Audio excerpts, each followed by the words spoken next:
Good afternoon, everyone. This is Cindy Baggett with Feeding the Gulf Coast. I'd like to welcome you to this edition of The Table. Thank you so much for joining us today. Today's focus will be disaster preparedness. As a reminder, we will have questions and answers at the end of the session. So as you're listening, if you have any questions that come to mind, just drop those in the Q&A or the chat boxes, and we'll get to those at the end. We look forward to just sharing with you a little bit about how Feeding the Gulf Coast is a disaster response agency and how we're here to serve the community in all situations. Presenting for us today is our President and CEO, Michael Ledger, our Director of Operations, Cindy Bloom, and our Florida Branch Manager, Rodney Wilson. So just looking forward to all that they have to share with us, and take it away, Michael. Thank you, and thank you so much for joining us at the table. We appreciate you taking the time to spend a little bit with us to figure out what we're doing and share what we're doing, and hopefully we can impart some information that will be helpful to you, both as it pertains to us, but hopefully make yourselves a little more aware of what's going on in the community. And in the case of our topic today, disaster, maybe it will help you prepare for the eventualities that may occur if a hurricane or other natural disaster occurs. At Feeding the Gulf Coast, we are very plugged into disaster relief and response. We work with partners at EMA, county level, state level, federal level, and of course our partner Feeding America in our response to disasters and other natural disasters and man-made disasters for that matter.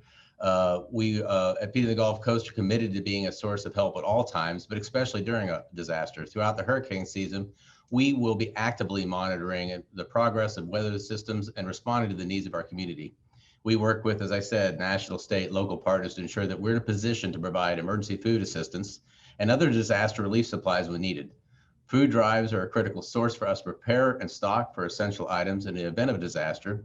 And if you'd like to help us out with that and that preparedness, we would put you in contact with one of our staff members here, which you will be able to find out more of on our website, feedingthegulfcoast.org. And I know we'll be talking about that at the end. I wanted to give a little bit of a background of what's happened in the last hurricane season. If you live along the Gulf Coast, which is of course what the 24 counties we cover, we face this every season. In 2019, they had predicted the possibility of a 9 to 15 named storms.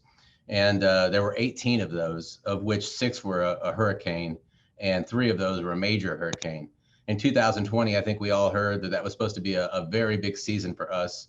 They had predicted anywhere from 13 to 19 named storms, and that all forecasts were blown away. They used up all the names, went to a whole nother naming convention, as there were 30 of them.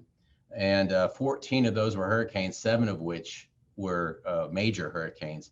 At Feeding the Gulf Coast, along our 24 counties, we experienced 2 of those, Sally and Zeta. I'm proud to say that our team stepped up as they always have, and we're able to put out a lot of help to our communities in the way of over 3 million pounds of food. And this year, they are expecting a season, as you see here, at least 13 to 20 named storms. So as you can see, 20 was considered to be one of the most busy seasons on record. They had predicted it to be such, and it blew those predictions away.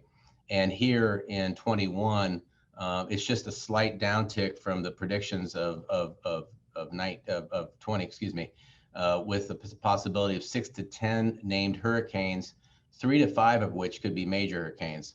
So, as I said, we are constantly monitoring this situation, and our team members here are going to be talking about what we do to be prepared for a hurricane.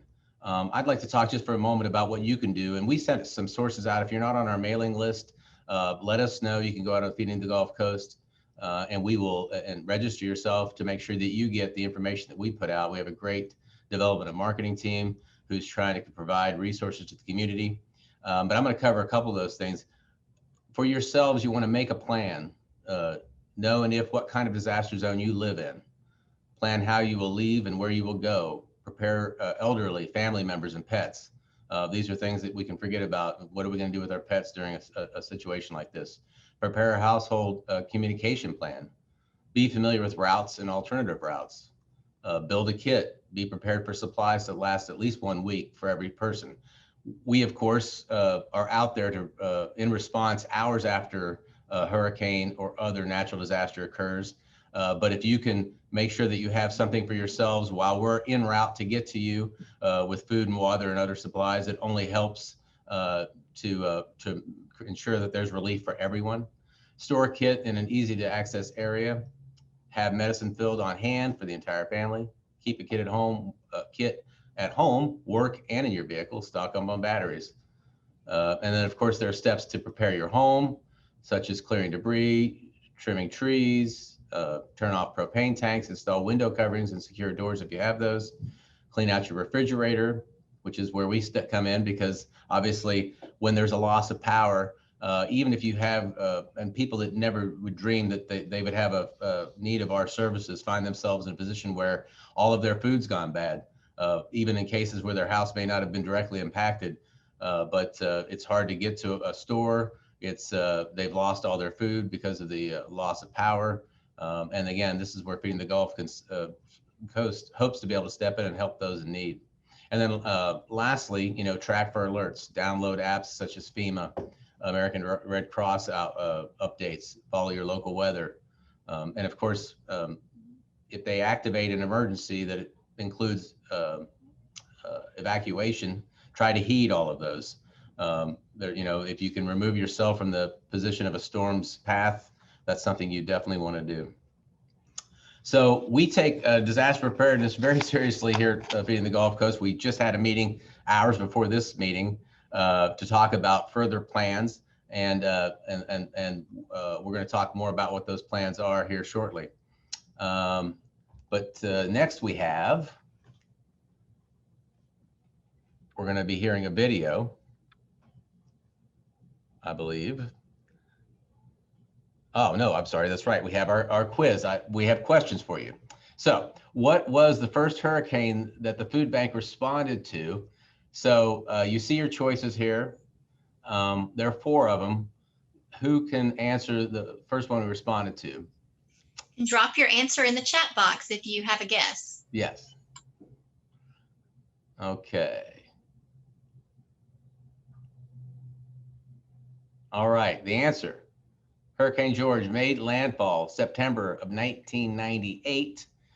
Now, we were talking about this internally. You're going to hear a video here shortly from a past president CEO, and he'll reference this. We consider this to be the first one that we made a major effort, that we measured all the pounds, that we really tracked all of the response that we made.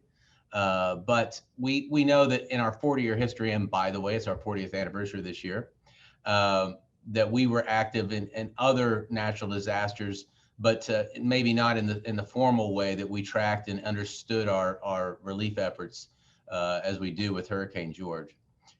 Okay, the next question. Which of these disaster events did the food bank not respond to? You have 4 choices here, and we'll see if anyone can guess the one we did not respond to.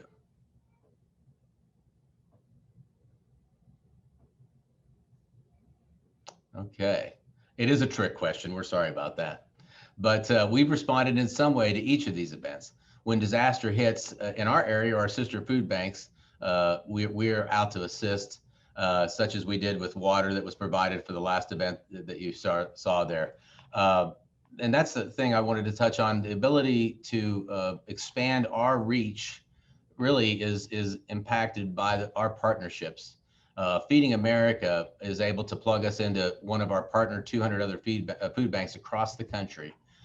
They're able to send us assistance, whether that be in the form of food, drivers, other professional staff that can expand our team in a way that we may not be able to otherwise. Also partnering with, as I mentioned earlier, city, state, county, EMAs, VOAD, and even the federal government as they respond with USDA foods and other food sources. This allows us to take our already very powerful team and swell our ranks and our abilities even further such as we did during Hurricane Michael, an event that this team is still very fresh in their minds and very proud of, as they should be. Their response, working long days and nights and weekends in the field, sleeping where they could, RVs, wherever they could find hotel rooms, to continue a response that was really something that this food bank will always be proud of, and the team that carried it out. We're able to do those things because of the team here and because of all those folks that we partner with every day. And of course, our agencies, another video you'll see, some agencies that are longtime partners of ours that are out in the field working to make sure we're able to reach all of those folks in need. And then new partnerships that are made that last for years thereafter, that are made during the turbulent times of an event such as a Hurricane Michael, where somebody identifies a need that maybe previously wasn't, and those food pantries become longtime ongoing concerns and strong partners of ours that continue to reach those in need long after the event. And I guess that's, in closing, my last comment about this is, before we switch it over to the next segment, a lot of people don't appreciate the long-term impacts of a hurricane. Hurricane Michael, even today, the state can provide and the federal government can provide information on the impact of Mexico Beach and those surrounding areas. Folks that lost homes that are still trying to financially dig themselves out, flooding damage, wind damage, loss of a business that was in those areas that have not reopened. So jobs that were lost, jobs they can't go back to. At Feeding the Gulf Coast, we are committed to continuing to put support into those areas. And Bay County is a great example of that. We've put millions of pounds of food in during 2020. And even today, we have trucks going in there in 2021. And some of that is in response to folks that were impacted by a hurricane in late 2018. So when the camera crews leave, folks still need help. We're there to help. And with your support, whether that be through volunteerism, financial support, all those things enable us to carry out our mission and our commitment to those people in need. All right. And at this point, I mentioned, as promised, Dave Reaney, who is a longtime president and CEO of Feeding the Gulf Coast, came in to talk to us about our history of response to disasters, natural and otherwise. And I'd like to turn it over to Dave now. What is the first natural disaster that you recall Feeding the Gulf Coast responding to? Well, you probably know I joined the food bank in April of 2000. Hired in to be the executive director of what was then we were over in a building in Crichton in Mobile. It was an old food warehouse, very small freezer, and no vehicles.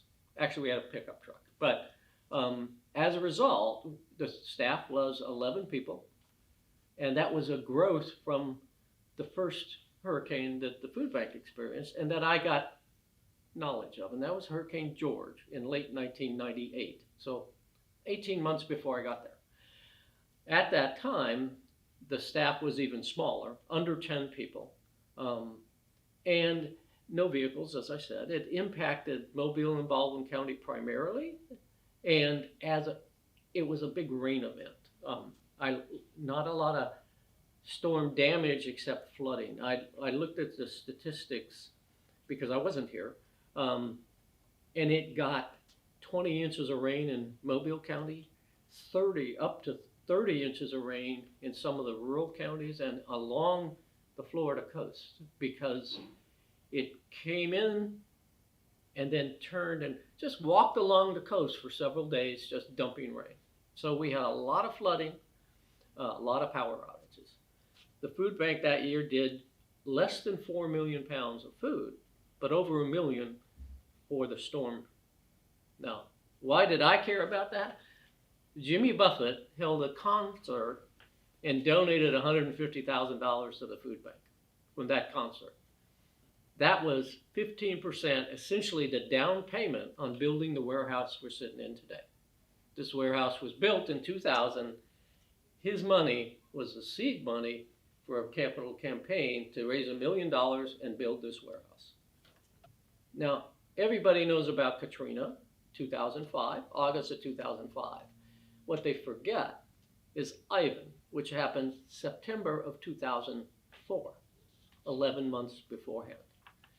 That was the first hurricane I was engaged with. At the time, the warehouse here was on track to do 5 or 6 million pounds. It was lots of empty space in the warehouse because at that time, Feeding America had not developed store level pickup. We had no, I mentioned it, in 2000, we had no trucks. We got our first truck, which was a 16-foot produce truck donated to us by an organization up in Montgomery. And then we got our first box truck. So by the time Ivan occurred in 2004, we had a whopping fleet of 2 trucks.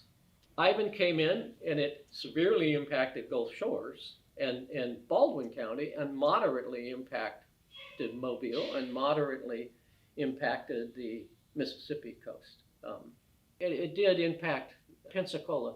Pensacola and Gulfport, Pensacola and Gulf Shores, rather, were the real center of the shoreline damage and problems, but it also collapsed spans of the I-10 bridge across Pensacola Bay. That was important for us because I mentioned we had 2 trucks. We had just opened a warehouse, 10,000 square foot warehouse in Pace on Highway 90. It was a used building, street level loading, no loading dock that we could use, and we hadn't yet gotten a forklift with it. Suddenly, with the span down across Pensacola Bay, the 3 people there, 2 men and a woman, all over 60, who were running the operation, had to do disaster relief. We sent one of our staff here over to help, but they were doing everything with pallet jacks and had no vehicle. We still needed our trucks over here because with the span down, our trucks were going into Pensacola every day to deliver food into Pensacola. Big support from dropping at the Salvation Army and other large organizations because we're still building relationships. That's when community relationships with EMA, particularly the county EMA for each food bank. But in Hurricane Ivan, we got short on fuel. We contacted the EMA and then the National Guard, and literally the National Guard sent a military fuel truck over and fueled our generator. Contact with Feeding America is the other big one. Speaking of how long, we have people across our 24 counties that will view some of this. And we were talking about Katrina. How long would you say we were mobilized at Feeding the Gulf Coast For responding to that? Yeah. Katrina was so devastating on the coastal area. The first week of September, right after Katrina, we did 1 million pounds. So the equivalent of 5 times what we were doing of normal. And we did that for 6 straight weeks. Over 1 million pounds a week for 6 weeks. I mentioned 2 trucks for Ivan. 11 months later for Katrina, we had 3 trucks. We had gotten 1 more truck.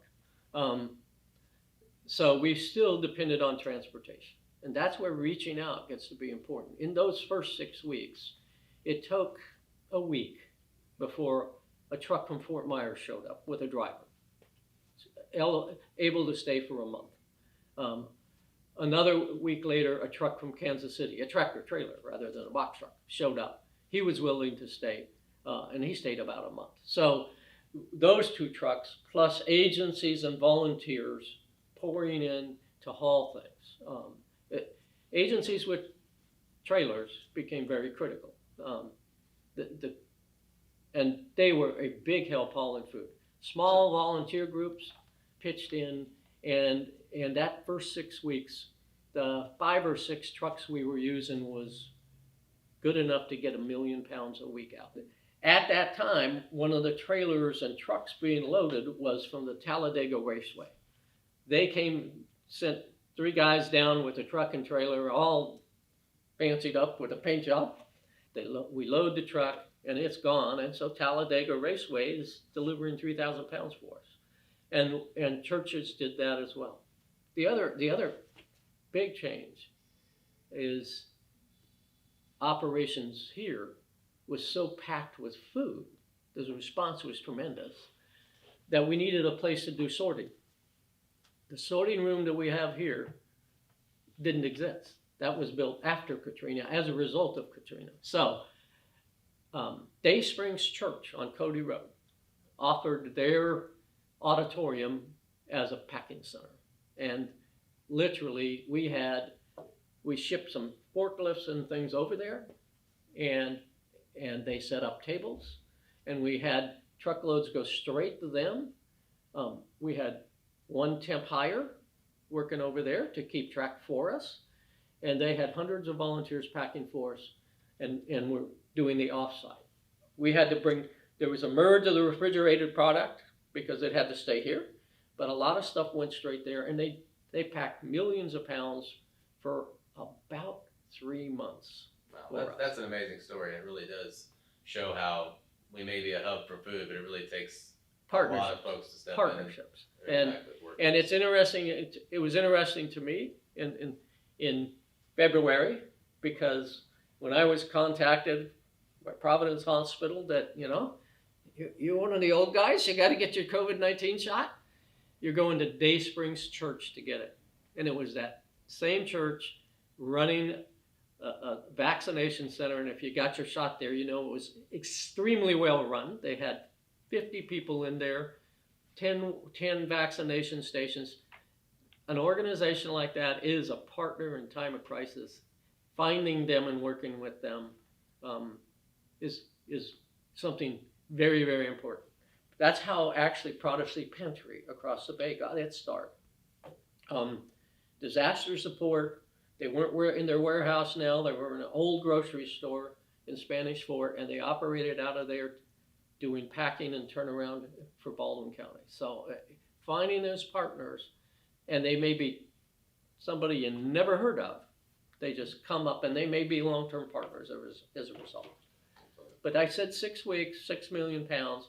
By the time we actually stopped operations, it was the next April.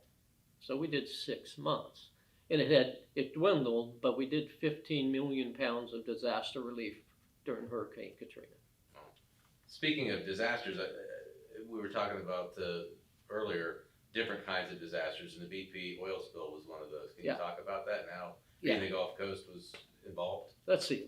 That was 2010, so 11 years ago. So the challenge with the BP oil spill, yes, it fouled the beaches, and people couldn't go to the beach.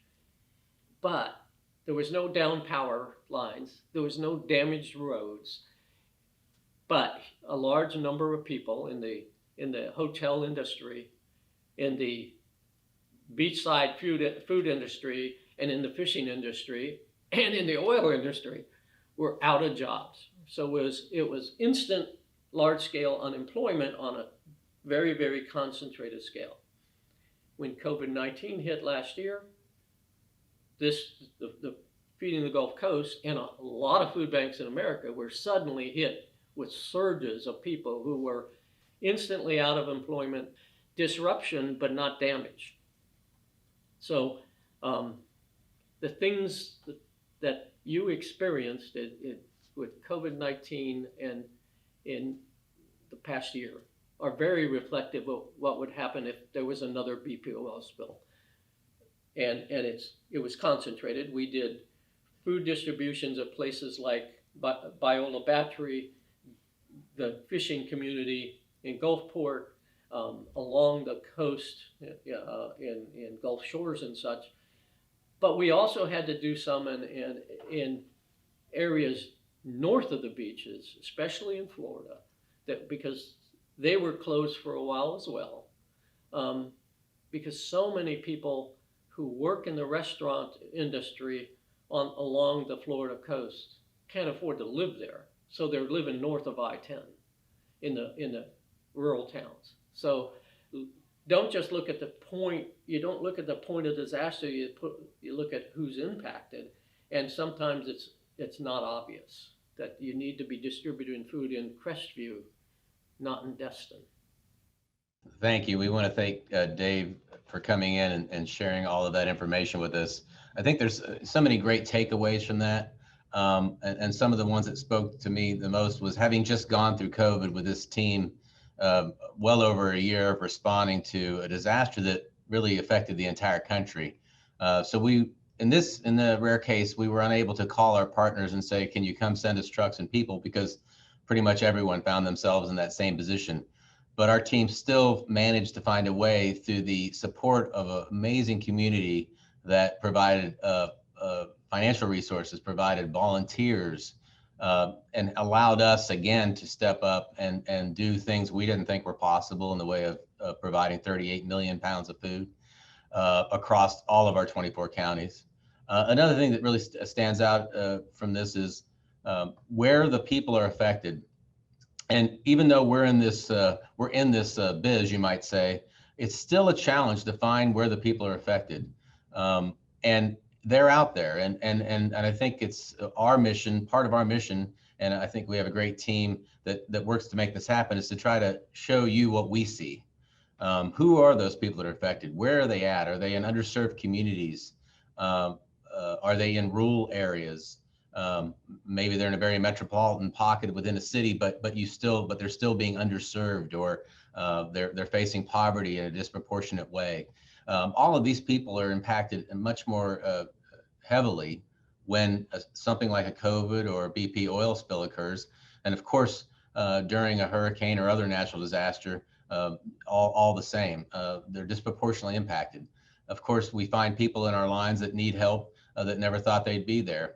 And you get to meet some of the neighbors you might not otherwise get to meet. And I think that's one of the reasons we have such great retention with our volunteerism. Once you have the opportunity to meet these people that are impacted, it connects you in a way to your community that you may not find that opportunity otherwise. And you feel more connected and more invested in your community and in the work of helping your fellow citizens. Okay, well, with that, we're going to talk a little bit more nuts and bolts about what we do here at Feeding the Gulf Coast to get ready for disasters so that we can hopefully be of assistance to our community. I'm going to turn it over now to Cindy and Rodney.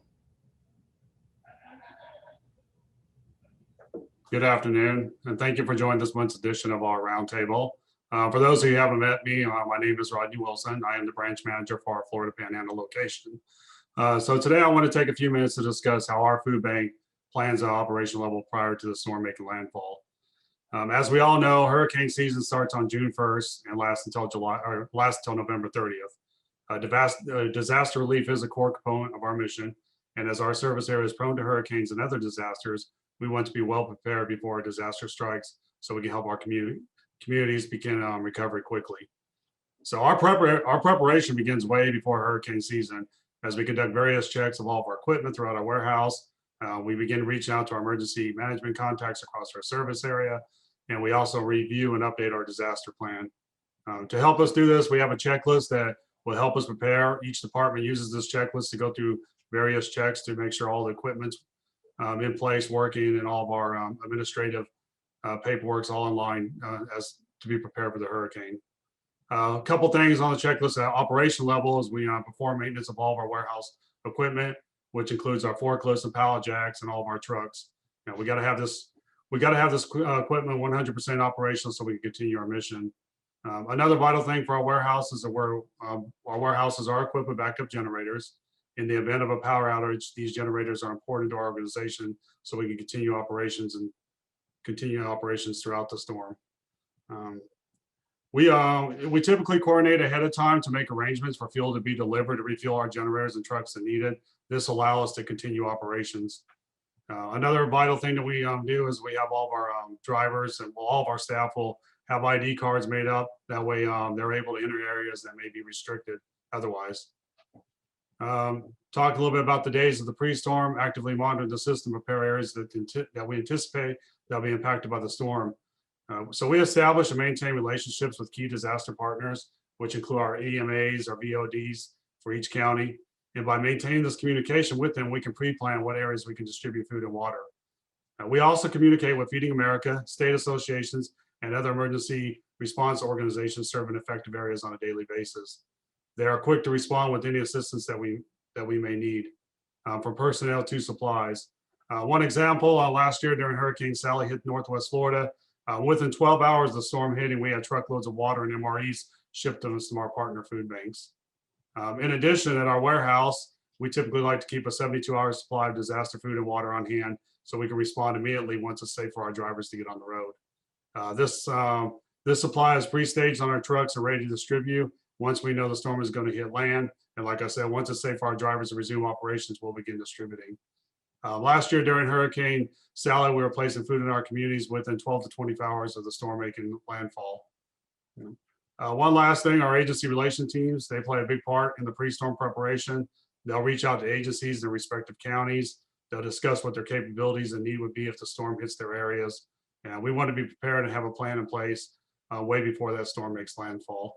And then I'll turn it over to Cindy here. She's going to talk more about what we do during a storm and after a storm. Thank you, Rodney. Yes, before the storm, as Rodney mentioned, we're already making contact with our agencies, asking if they have a disaster plan, who their disaster point of contact is. Once we see a storm is imminent, within about 24 hours, we have our call lists, and we make sure that we know what our partners' phone numbers are. As the storm is hitting, our team at Feeding the Gulf Coast is meeting, especially the management team, to kind of understand where the impact zones are, what our plan is for response. Immediately after the storm, we get on the phone and start calling the most devastated areas. Our key partners that are there, we contact our EMAs, our VOAD, and just coordinating where and trying to identify where the most need is, to make sure that the food gets out to where it needs to go. And as everybody alluded to, we can't stress enough the importance of our key partners, whether that be government officials, EMAs, VOAD, and most especially our partner agencies who are willing and ready to respond. We have volunteers that are able to help and assist. So we continue to serve the community. And like Dave and Michael alluded to, a storm isn't over after 2 weeks. So we continue to serve, and a lot of times, especially we saw in Hurricane Michael, our food distribution partners change and evolve over time, and that's okay. And sometimes Feeding the Gulf Coast, the partner is either not able to distribute food at that time, so we would step in and help with those distributions as able. On the slide, you see some of our key partners. We try to have as many pre-meetings to the season as possible. I attended one this morning, just trying to lay out our plans, make sure everybody is on the same page about all of our capabilities and our capacities to serve. And so our next video is a video of a key partner that was one of our partners during Hurricane Michael. And she just saw the need, and we met her, and she has been a great partner with us at Feeding the Gulf Coast, even after the storm. So it's really hard to try and stay strong. It's been a real struggle. So I came home on that Thursday.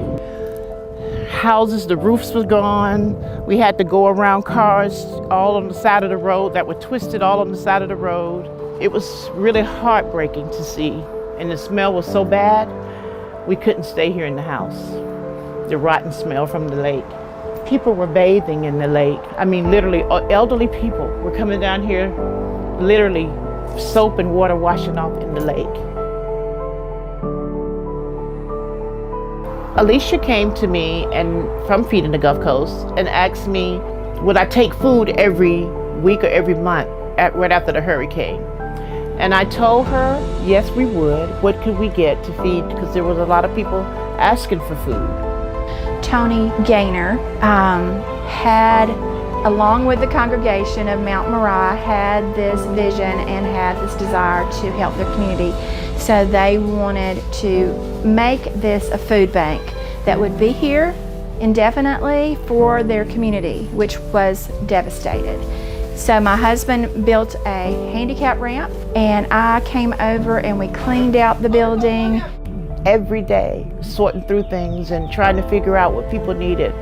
And different churches got my number from different people, and we started connecting, and people from the beach started bringing me things, and that's how I got started, and that's how I'm here now. And I got certified through Feeding America to have the USDA program, whereas I set up my building where we have the canned goods, the rice, the grits, all of those things that we think people will need. Here I am, and I'll be here until the end, until they tell me they don't need me anymore, until the last person tells us they're not hungry, that they're okay. We don't know what we would do without Feeding the Gulf Coast, truly. They have truly been a godsend to this community and to Bay County altogether. They truly have. Really powerful video. We can't say enough about what our partner agencies do for us, and these relationships that we make during these storms it's incredibly powerful, and that they continue to help us after the storm on the long haul. She says that they're going to be there till the end. These folks are true to their word.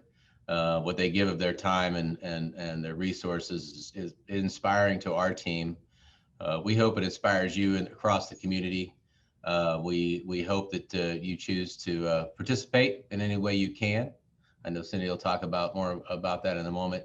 And we hope that some of the things we covered, personally taking care of yourselves, whether it's make a plan, build a kit, prepare a shelter, monitoring for storms. These are all things that if you can help yourself, you may be in a better position to help someone else. And we hope we won't have need of all this, but we were talking about this earlier today. We are committed to being prepared, and hopefully so prepared that we find ourselves not in need of it. But eventually we know sometime we will, and we stand by ready to help wherever we can. Cindy? Thank you so much. So I just have to say that even as a member of this organization and a part of this team, it's always fascinating to me to see how it all comes together and the many layers of support that the food bank provides across the communities that we serve. So I just encourage you, first and foremost, if you or someone you know needs help, always visit our website, feedingthegulfcoast.org, or give us a call, 888-704-FOOD, or visit our Benefits Enrollment Center at benefitsenrollmentcenter.org. We stand here to be a source of support and hope in the community, whatever form the disaster takes, because as someone is rebuilding their lives, whether it's from COVID or the government shutdown or the BP oil spill or a natural disaster, the last thing that they should have to worry about is how they're going to put food on the table for their family. And that's what Feeding the Gulf Coast is here for, to be that source of hope and support for those in need, whatever the reason. So please reach out if you do need help. And then we also encourage you, if you want to become involved in our mission, also visit our website, feedingthegulfcoast.org. If you want to volunteer or host a food drive, either individually or with your organization, you can reach out to either our volunteer and food drive manager or our volunteer and food drive coordinator. Their email addresses are right there on the screen. And we just encourage you to find a way that we can plug you in so that you can be a part of our mission, because I have to tell you, as someone who's a part of it, it's pretty amazing to be part of making even a small difference. So we just welcome you to partner with us in getting that done. Also would like to share with you next that we have our 22nd annual Chef Challenge coming up. We weren't able to have our annual event last year, so we're very excited that it not only we're able to have it, but it ties into our 40th anniversary. We have a new location this year because we want to make sure that we can maybe scale up in size and that we can also be socially distant if necessary. So we're going to be at the Mobile Convention Center on September 16th. Just save the date, mark your calendar, and if you'd like to become involved as a sponsor or a donation of silent auction items, or if you're a restaurant or a chef and you'd like to, to throw down in that competition, a friendly competition for a great cause among the chefs in our community, just reach out. You can reach out to me, Cindy Baggett at Feeding the Gulf Coast, and we would just love to have you partner with us. It's one of the great ways to get involved. It's a great cause and it's a fun night. This will be our 22nd annual, and we just look forward to a great night celebrating. So we had one question in the Q&A, and as we wrap up, I really want to be respectful of everyone's time. The question was, how would an individual or an organization become a disaster relief partner? So there are many ways that can happen. I'm happy to talk a little bit about it, and then Michael or Cindy or Rodney can jump in. But from a volunteer or partner effort in that way, if someone wants to volunteer on site to help distribute food, they can reach out to us with those email addresses that I shared earlier. If someone wants to host a food drive, a lot of times there's such a significant need for water and those shelf-stable food items after a natural disaster. And local organizations will hold a stuff the truck, or will host something at one of the local stores, and just encourage people to come out, whether it's a radio station or a local business, to promote donations from the community. So those are some ways that partners can get involved. We also always welcome disaster support agencies, and maybe Cindy or Michael or Rodney would like to speak to that, a way that an organization, another nonprofit, could become involved for short-term relief in times of disaster. Sure. If you are an agency, or if you have a group of volunteers or a building that you'd like to help us do disaster relief with, you're welcome to call us. Our agency relations team will help you navigate it. We'll see if there's a partner that's close to you that we can just merge resources and merge volunteer efforts. But again, we would assess it as on a need by need basis. But we will definitely use your help and definitely use your services. So you can just call our regular number, 251-653-1617, and we'll plug you in where we can. Yeah, and the ability to do that is, as she says, in many different ways. We scaled up. Typically, we may do a couple hundred mobile pantries, which is unlike our normal brick and mortar model. Our ability to drop 5, 10, 15, 20,000 pounds of food in a particular spot, a parking lot, wherever, and work with a perhaps and likely a temporary agency who's going to specialize in mobile pantries. We did, I believe, over 800 last year because of COVID, which was only possible to move that kind of poundage of food, that many mobile pantries, because of amazing partners who found 20, 30, 40, 50, 80 volunteers that would come out on a hot day or a cold day and help to make sure that those folks that were standing in line, setting in line in their cars, were getting the food they needed. And of course, the support from the community financially that allowed us to get the food, to get the truck, to get the drivers, to be able to finance all of that wouldn't have been possible without amazing community support. So there are all kinds of ways to participate in this support, whether that be boots on the ground or financially helping us make sure this scaling up is possible. Because of course, all of it costs to make it happen, but we're always dedicated to finding the resources, whatever that may be, to reaching those folks in need. Absolutely. So the bottom line is, if someone wants to get involved, we have a way to make that happen. And I would say for me, the key takeaway of today's segment of the table is that Feeding the Gulf Coast is here for the community in times of disaster, whatever form that takes. But we couldn't do it without all the partnerships that come together to make it happen. So we just thank you so much for joining us today. We will be sharing this recorded version via email. It'll be posted on our website. And we just hope that you'll sign up for our next segment. We look forward to sharing with you the work of Feeding the Gulf Coast and helping you get to know how the organization works and comes together, and getting to hear from our leadership. So thank you so much, Michael. Yes, again, thank you for joining us. Thanks for all the folks behind the cameras that are putting the table on. We're really proud of this, and we hope that you'll have the opportunity to see it and sign up so that you'll be tuned in for the next table that we have, and all kinds of other communications that we put out about the community, the place you live, the people that are in it, and the efforts of this team. So thanks again for joining us.